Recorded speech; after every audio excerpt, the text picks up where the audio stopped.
opportunity for him, obviously a big risk, but I suppose he's got nothing to lose at this point. Was that the thinking behind taking this fight? Yeah, I mean, if he wants to continue boxing, how could you turn this fight down? I mean, this is ironic. It's ironic sometimes how boxing works out. You know, about 5 years ago, David Price was one of the most touted heavyweights. You know, say prospects. He was British champion, but you know, prospects on the world scene. You know, then he was expected to beat Tony Thompson. Obviously, that didn't go his way. He got stopped.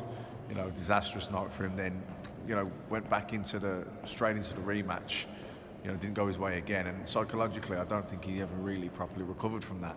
You know, he put a few wins together, and he fought for the European title again, and you know, got knocked out again. So he never, for me, he never regained the momentum or that standing where he was 5 years ago when he was undefeated British champion, and he was potential talks with fights with Tyson Fury and all that kind of thing. So, but you know, for me, it wasn't that you don't become a bad fighter overnight. You know, he was an Olympic bronze medal, technically a good fighter, a massive puncher, but I just think his confidence is psychologically never really recovered from it. But you get offered a fight like this a year on from when he last got knocked down, it looked like it was definitely over for him.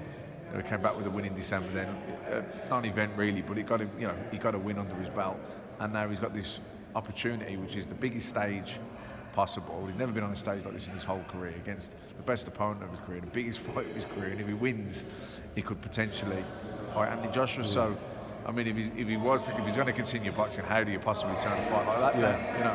And it's one of them where he has got that power, as Eddie said and David said up there. He's got that power where he could knock anyone out, including Anthony Joshua. If he connects with anyone, he's going to win the fight. Well, you know, the rumours are he did knock Anthony Joshua out in sparring. Well, he did. He's 16 hours. Yeah, Joshua's confirmed it. Confirmed it. So, you know, he carries that kind of power.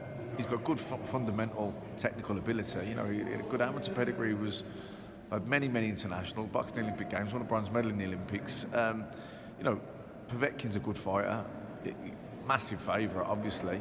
But if David could just get it right in his head, he could go out there and shock people. But it's probably unlikely in your current form over the last few years. You could say it's very unlikely. But you know, strange things happen in boxing sometimes, and you know, particularly in the heavyweight division. And you know, it really is. He really has nothing to lose. You would like to think that he could go out there and just, you know, not overthink it. Don't build things up in his head, and just go out there and perform how he can do. You know, and keep Povetkin backed up on the jab and really go for it. Really give it everything.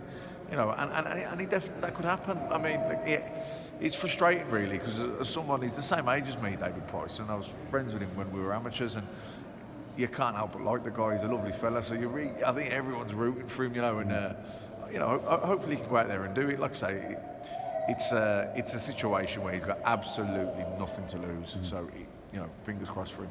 Speaking as the founder of the company who manages him, do you feel like if he loses, that's it for him finally? I think so. I mean, he's been knocked out badly a few times, and he's a lovely fella. And he's got kids and family, and there's more to life than boxing as well. There's a life after boxing. So, you know, it really, if he freezes on Saturday night when really he's got nothing to lose, like he got knocked out a year ago and it was over, and then all of a sudden he's come back with a win and he's got this opportunity.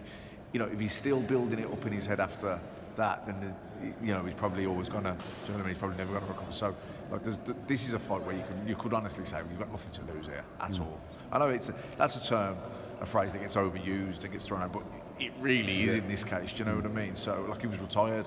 You know, he's been retired more than once. So, like, you've got nothing to lose. Just go out there and go for it. Yeah.